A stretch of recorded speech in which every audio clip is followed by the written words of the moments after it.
Hello, hello. Hi, Babale. Hi. Mwah. Welcome to another Tuesday Live, everyone. It's great to have you on. And it's on Tuesday And it's on Tuesday on time. on time. Well, Yeah. depends what, Yeah.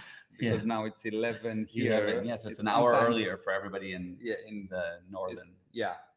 Eastern Standard Time. So, first of all, hi, Bunny Network. Glad to be here. Aideen from Pakistan. Welcome. Oh, wow. Nice to Yeah. see you. Please let us know if you're on, and you can also drop a comment. Let us know if you see us and hear us okay.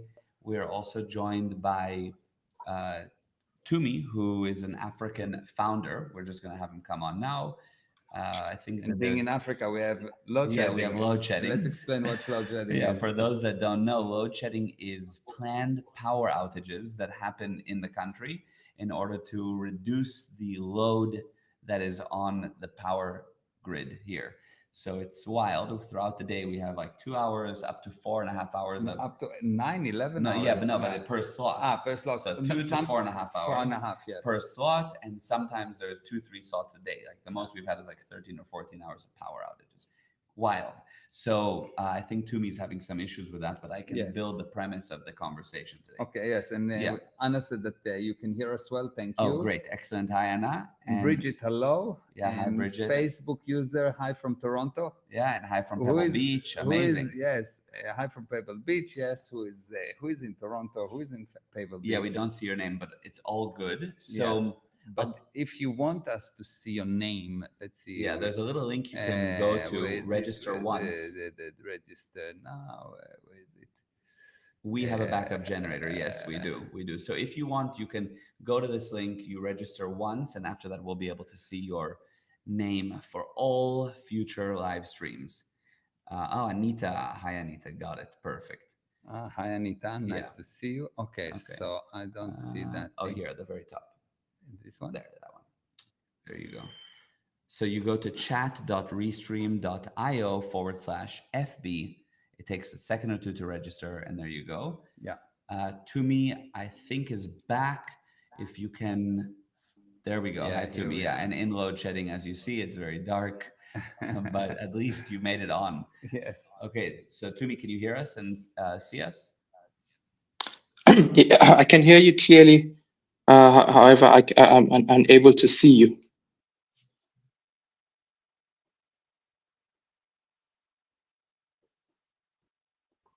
Hello, Gal.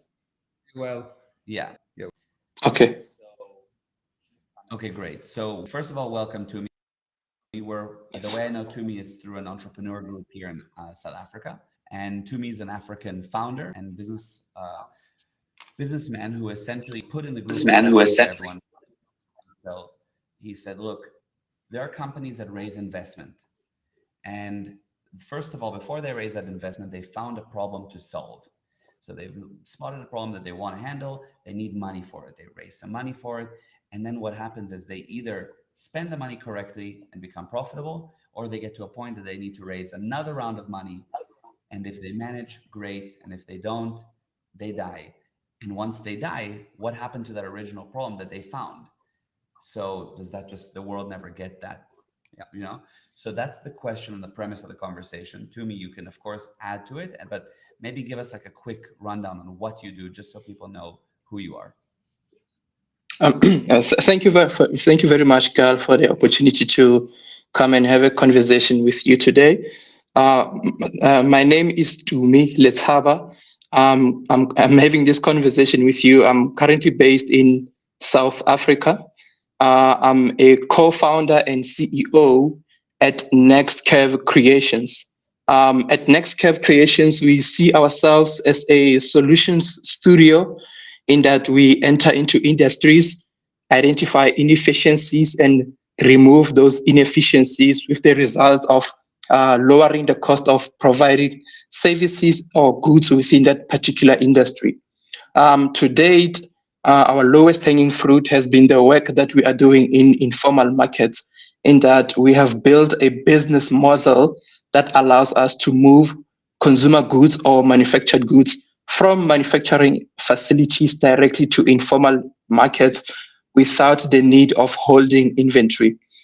This means that our business model eliminates the need of investing in bulky warehouses.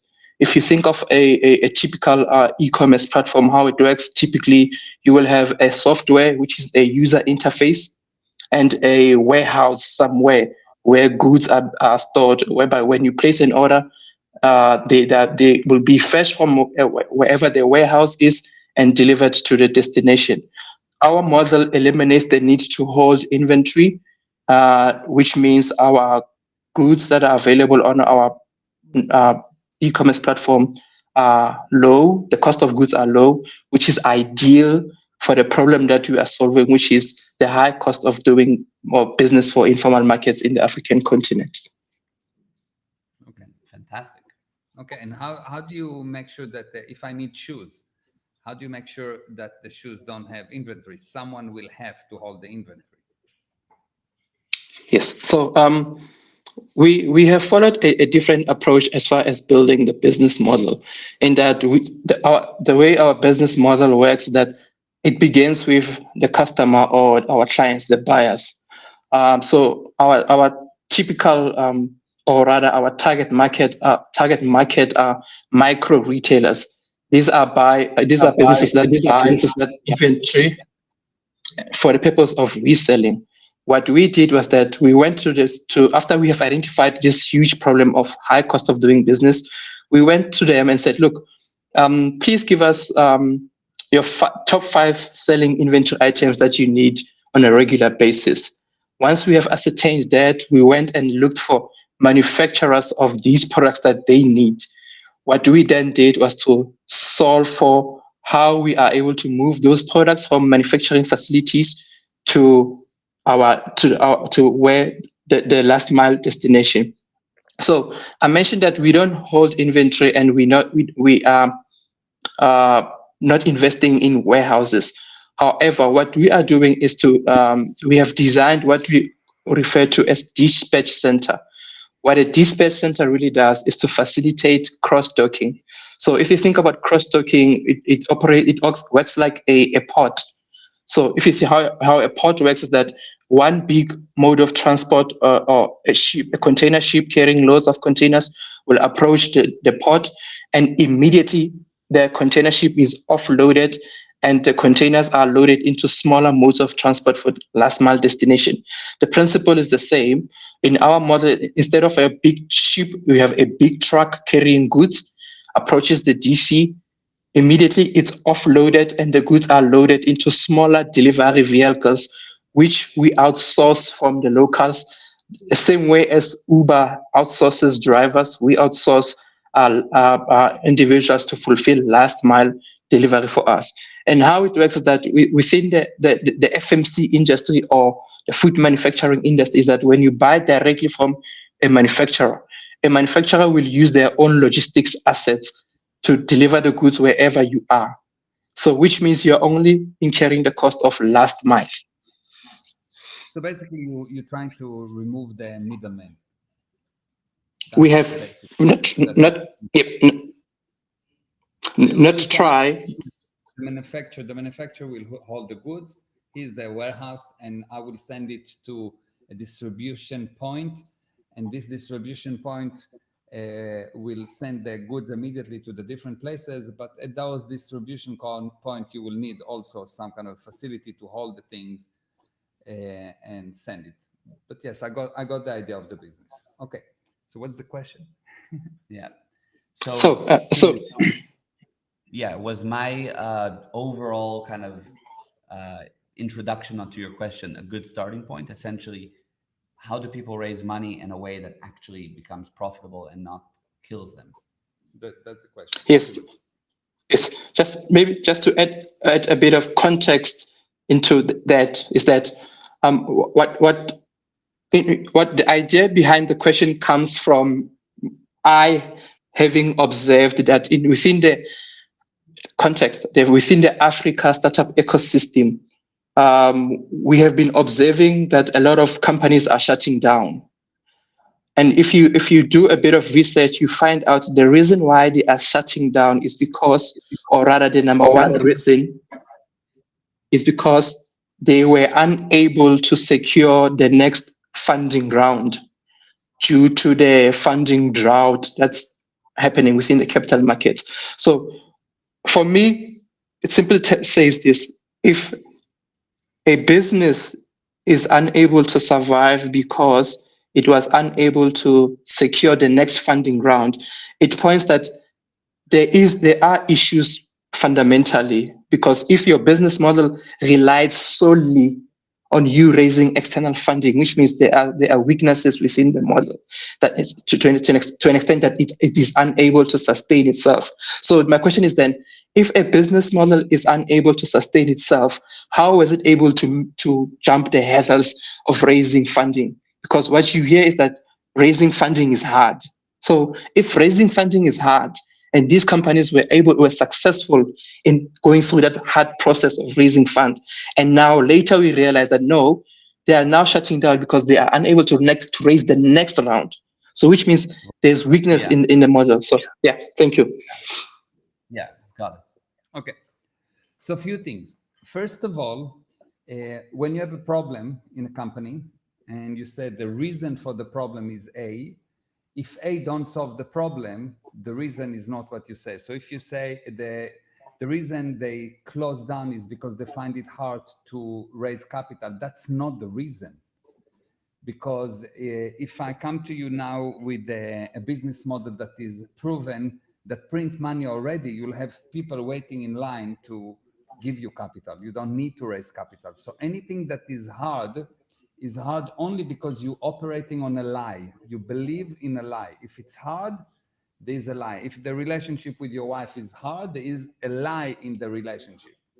If it's hard for you to operate a computer, there is a lie. You say you understand computer, but you actually don't. Okay? So where is the basic? Volume is a bit low. I think volume is a bit lower than the guest. It'd be good if you can increase it a little. Okay, no problem. Yeah.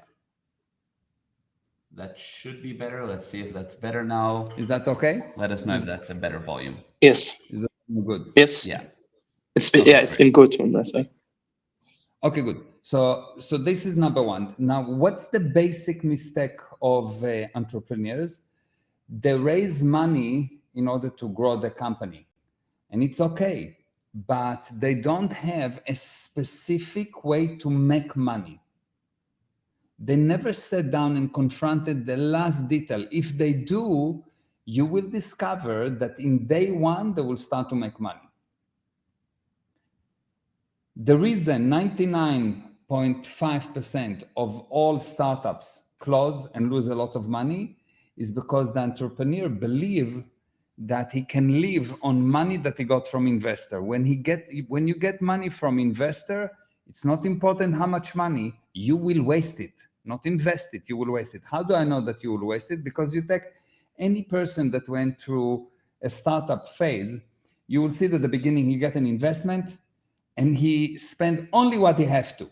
But then when the investment start to dry, he spend less and less and less and less and still survive, which means that prior to that, he was just wasteful. So the key to understand is when you start a company, you need to start making money day one, even if it's small amount of money. You need to create that flow of income and then slowly increase it. A startup that don't have income day one is probably a startup that's going to shut down and lose. Yes, there are exceptions, 1 for a million, but I don't want to take this kind of chances. If you want to make it in the startup world, you need to have income day one, not profit, income, some kind of income. You need to have some income, and you need to have a very, very, very strong control on your expenses. I did not see almost any startup that actually control the expenses. How do you control the expenses? You make sure that no money is spent before it's actually proven that it brings in some kind of income. And there is an actual method to do that. I'm not going to teach it right now, but there is a method to do it to make sure that your spending is connected to your income. So the owner of the company has the income, has the investment, and he goes to the CEO and tell to the CEO, I'm going to buy from you income. I give you $100,000, you need to give me at least 110. If that's what you understand that you're doing, if you really start to understand that the founders actually purchase production from the CEO on a weekly basis, not in 77,000 years from now, but on a weekly basis, if you start to operate like that, you will never, never have a problem, because if that's how you work, you will see that your income will grow. So almost any business that don't make it as a startup is a business that don't actually plan, in reality, not in talking, to bring an income. How do I know that you actually plan to bring an income? You start to bring small income day one, and then a little bit more, and a little bit more, and a little bit more, and a little bit more. And if your business cannot do that, you probably don't have value. Probably. Now, what happened with the startup that closed because there's no more investment? That startup, the idea is probably not completed or not correct. It contains some kind of a lie, because if I had a startup of how to create gold out of water, the investment could die. If it's real, the idea will never die. Ideas die when they're based on a lie, when they are not really an idea, but they are a lie. When people lie and they call the lie an idea, the so-called idea die. But if it is an idea, it will never die. If the idea has value, if it is really something that can bring about the expected result, can solve a specific problem, or can create a need, then of course it will work. So if it doesn't work, you need to know, and quite early in the process, that there is a lie. So for example, if we take Twitter started as a podcast company. And very quickly, when they heard that Apple is going to do this free podcast and whatever, very quickly they decided, okay, this is not going to happen. We're going to change the whole company. So they didn't go and say, oh, wow, because I have a business model. They changed the model. Mm-hmm. And immediately, they changed the model, and they defined what is the income. The income was not money at that time. They defined my income is number of users, because I want to sell in the future advertising. And they started to sell advertising, even if very, very little, but they started to do that. Yeah. So the basic laws is, number one, have income from day one. Number two, don't give the money that you raise to the CEO. Hide the money. Sell the money in return for actual income. And number three, you need to know for sure that if it's difficult, it contains a lie. If you know these three things, you will make it in the entrepreneurial world. Amazing. That's super simple. super amazing and simple. We've obviously not, we've lost Tumi somewhere here, but he'll probably join again. But that's great. That answers it. Monica said, I'm here, watch out. So first of all, if anybody's listening and has questions, you're more than welcome to put them in. But my question is, firstly, what if the person raising the money is the CEO? Well, that's usually how it goes, no? The company will lose. Really? Yeah, generally. But so, usually the CEO, the founder is the CEO. Usually the startup's losing. Yeah, but yeah, true. Yeah. Usually the startup are losing. I see. So you need to really separate the founder from the CEO as soon as possible. And especially the issue of the money, if the investors are smart, they will act as founder in terms of the money, or at least as CFOs. And they will not give the money. You see, the issue is quite amazing. When you start a company, you build relationships. You build relationships with the investors. You build relationship with your potential clients, with your suppliers, with your employees. You build a lot of relationships. Yeah. And the relationships don't work only for one reason. Only one reason why relationships don't work. Mm-hmm. And once you know what is that reason, it's quite easy to fix it. But I can tell you for sure, you can just right now ask any person you want and ask them why relationships do not work, and they will not know what to tell you. They will give you all kind of answers, but I'll say, okay, fine, so solve that relationship. It will not be solved. Okay, interesting. So just one moment. Welcome back to me. Hi. Yes. So yes, thank you. Apologies for low quality connection. No problem, no problem. So we're currently on the subject of, which is actually what I wanted to get into, is how do you build relationships with investors, and essentially what will be the thing that will make it not work or work? Okay, so everything you have in life, you don't have a car, you don't have a wife, you don't have a son, you don't have a computer, you have a relationship with that thing. Yeah, 100%. So this relationship is basically, I have you as my son, and the only reason I have you as my son is because I can communicate with you. True. And so we're building a relationship. So Right. I tell you something, you take it, you get a total duplication, you tell me, there's an interchange of ideas, and there's some kind of an agreement going on between us, and it's a process. Yeah. Now, those relationships, all the relationship break only for one reason. If I'll tell you the reason right now, you will not believe me, so I will not tell you. Mm-hmm.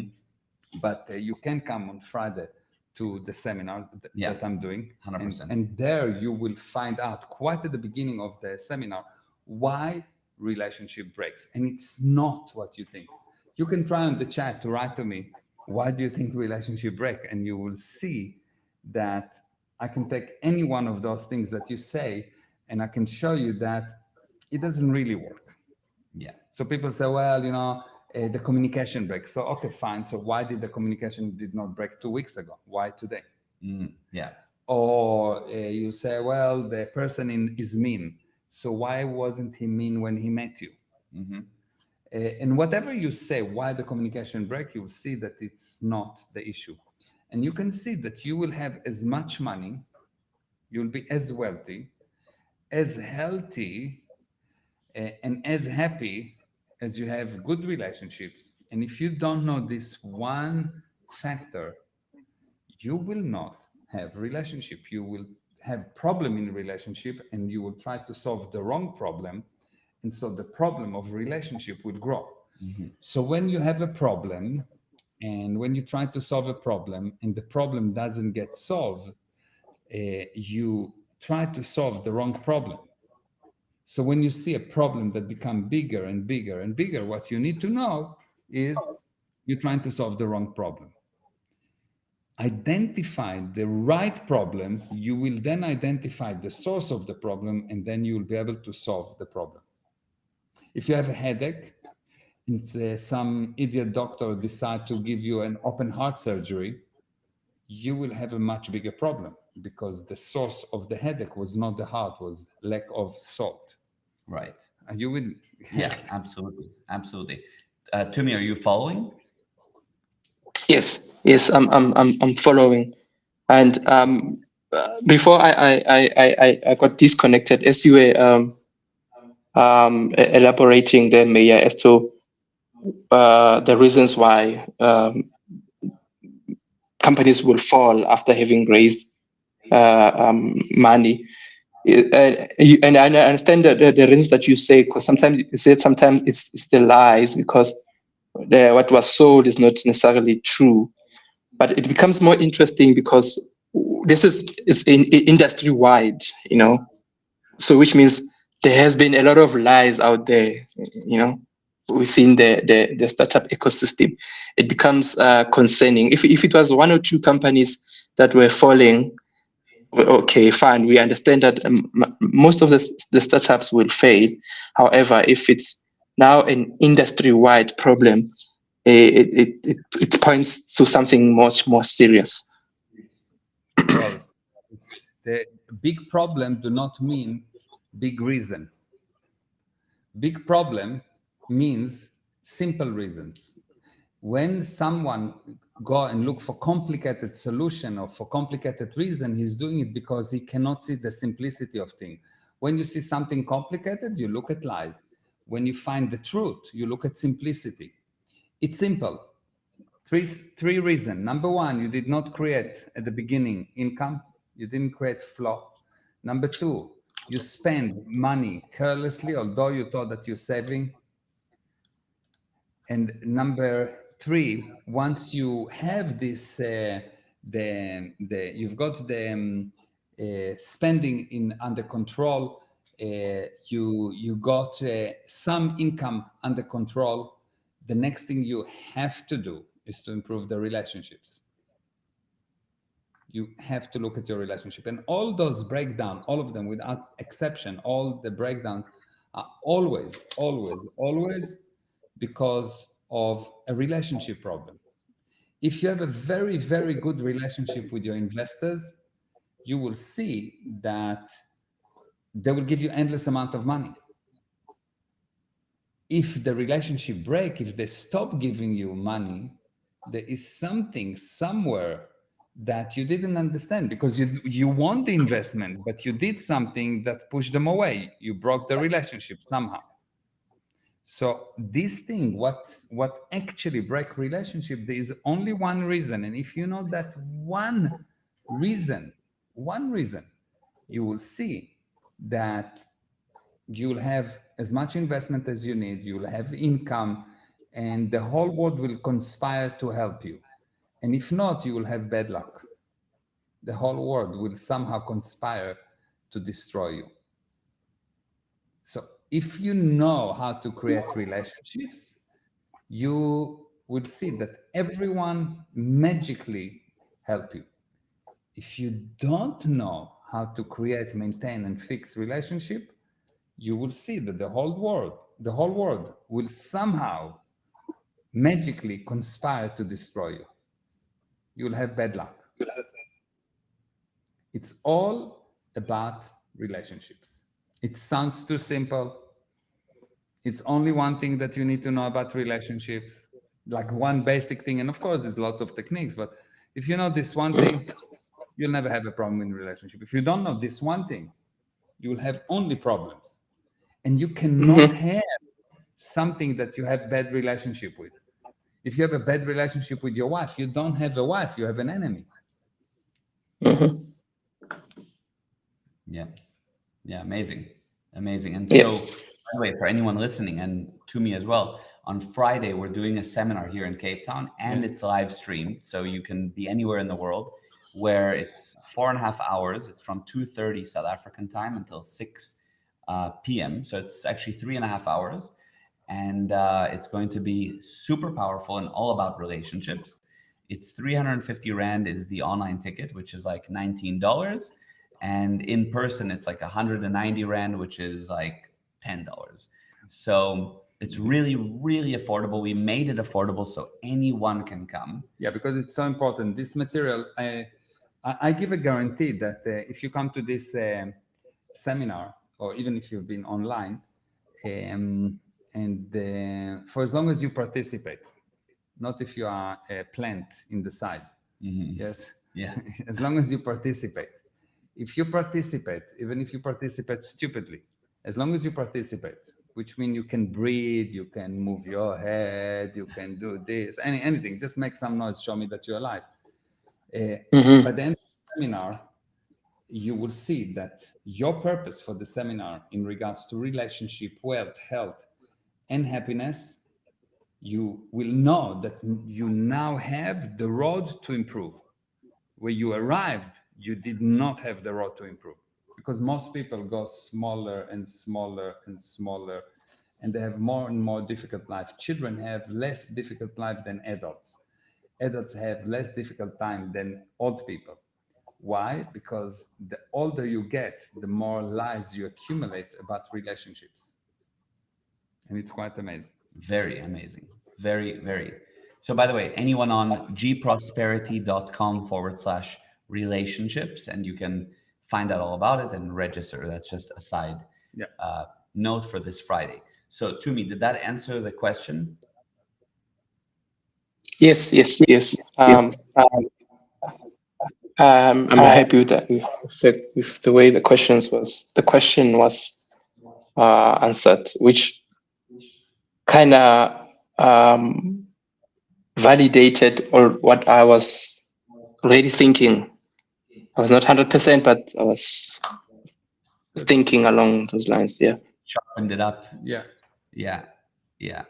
You see that if you have a business and it doesn't work, when I go to consult businesses and I do different kind of business, very small, medium-sized, big businesses, governments, I always ask them, I ask the founders and I ask the CEO and I ask the executives, what do they think is the source of the problem? I'm really interested in what do they think the source of the problem is, and I write it very, very accurately. Whatever they say, I write exactly. Now, why I do that? Because it makes my life easier. It tells me where the problem is not. Whatever they say is not the source of the problem. Why? Because if it was the source of the problem, they would solve it. Yes. If you tell me, the source of my problem, I have headache because I eat too much chocolate. Okay, I know it's not too much chocolate. I know it's not. Because if it was really if this problem is a headache and it's painful and it's chocolate, you will stop eating chocolate. So there's something below that causes you maybe to eat chocolate, that causes you, and most of the time it's got nothing to do with chocolate. It's just an excuse. Mm. So whenever they tell me this is the problem, I know this is not the source of the problem. Because if I give a driver a car and he's driving a car and he's having an accident, and I give him the car the next morning and I give him another investment, he fixes the car and he's doing another accident, and the next morning I give him another investment and he fixes the car and he is about to do another accident, and I'm asking him, why do you do the accidents? Any answer he will give me will be false. So when I give you an investment, day one, you didn't make money. Day two, you didn't make money. Day three, you didn't make money. Week, month, two, you don't know, not you personally, yes, but the person that received the investment don't know what is the actual source of the problem. He's just a robot that doing actions.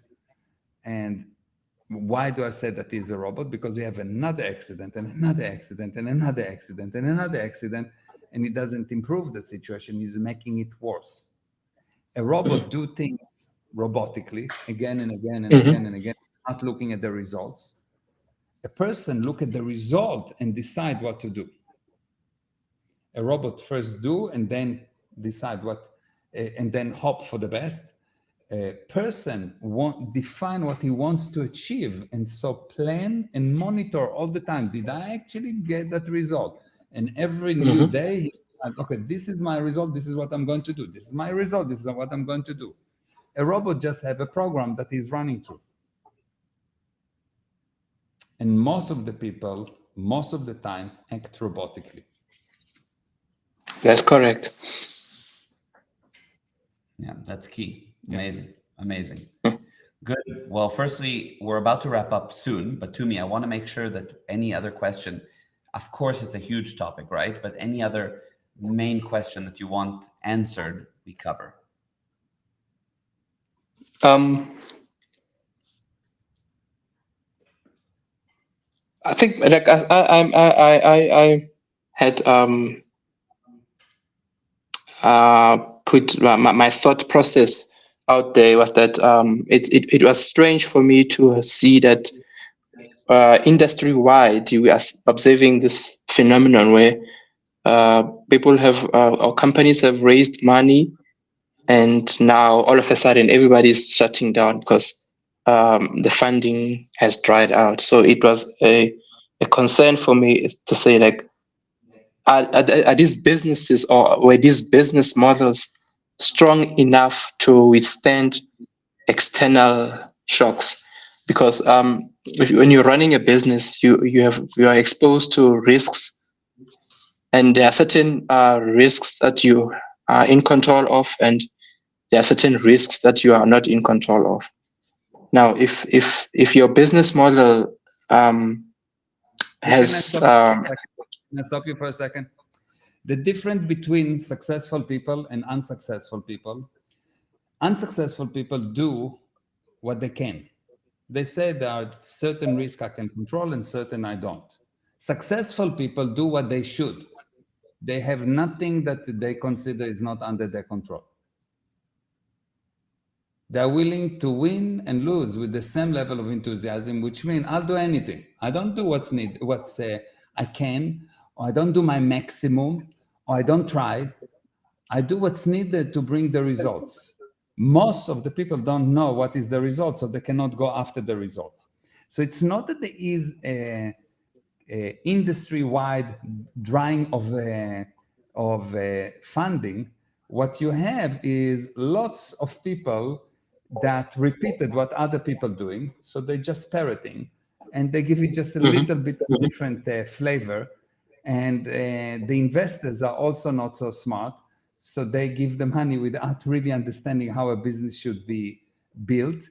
And the end result is the investors say, oh, well, these guys are really bad, so we are not going to give them investments. And they go to the next guy, and from time to time, once out of 100, they find one person that actually have his head screwed on his shoulders, and he brings some results. And once of 100,000 or 1 million, they have someone really smart. So most of the time, most of the people lose money when they invest because they don't really know themselves how to build a company. Most of those people that made money, they didn't make money because they're so good administratively or they're so good in business. They made money unethically. Most people that made a lot of money made it unethically. And now they're investing it, and because they don't really know how to build businesses, they will lose it. So number one, you do what's needed in life, not just as an entrepreneur. If you want results, you do what's needed, not what I can, or you don't try your best, or all of this nonsense. And number two, when you see many people doing one thing, you need to know that they are all agreeing to the same lie, because it's very, very, very, very easy to bring a group to do something insane. Let's kill them. Let's burn them. Let's be against them. Yes, very easy. But it's very, almost impossible to take the individuals to separate and say, okay, this is what's actually right. So most people are just parrots, repeating what they heard, running towards a direction they don't know even where. And so it's their parrots, even if they call themselves entrepreneurs. In order to be successful, you need to gain the knowledge of what does it mean a group? How do you build relationship with a group? How do you actually create a group? So you will have a group, so you'll be able to actually bring results. Are you with me? Yes, I'm still with you. Good. Yeah, so that's super powerful. I just want to make sure, Tumi, was there more that you wanted answered? I think for today's question, I'm content with the information that I received. Yeah, good. It's super powerful, and I think that the overall original question that you had, we did cover it in total today. Yeah, because and maybe watch also if there was one or two things you missed. In general, people watching, I recommend you watch this again, because there was a lot of gems here that if any business, even businesses that aren't looking for investment, even solopreneurs, even people that have massive companies, this applies. Because as we know, most businesses fail. Yeah. So it's a key. Good. Yeah. And amazing. someone says perfect topic for Thanksgiving weekend. Yeah, the relationships webinar. Yeah. So I want to suggest to you, if you want a very happy Christmas, don't go to the relationship seminar. Fight in Thanksgiving, so you don't have to buy presents for Christmas. It'll save you money. Get into arguments over Thanksgiving dinner and save money during Christmas. Exactly. 100%. All right. Lots of love to everyone. Tumi, thank you for your time. Thank you for joining. Bye-bye. Thanks for inviting me. Absolutely. Thank you. Bye-bye. Cheers. Cheers. Bye.